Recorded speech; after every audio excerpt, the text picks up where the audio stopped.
Okay, so Pedro Hill Station. Tingnan mo, daming tao. Ano yan, libre kasi hanggang Sabado. Yun.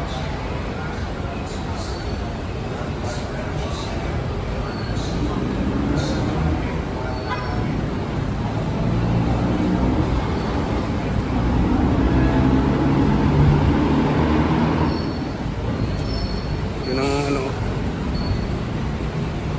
University of the Philippines, College of Pharmacy, Indiana. Yes. Gutom na ako, bumili pala ako ng pagkain.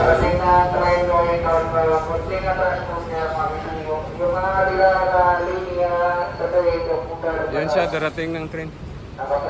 Yan sa ilalim. Yung mga dalang gamit ko, pag-i-double check para wala may iwanan sa istasyon. Kung po yung walay, pag-i-hawakan. Kapari yung kagawin, daragan para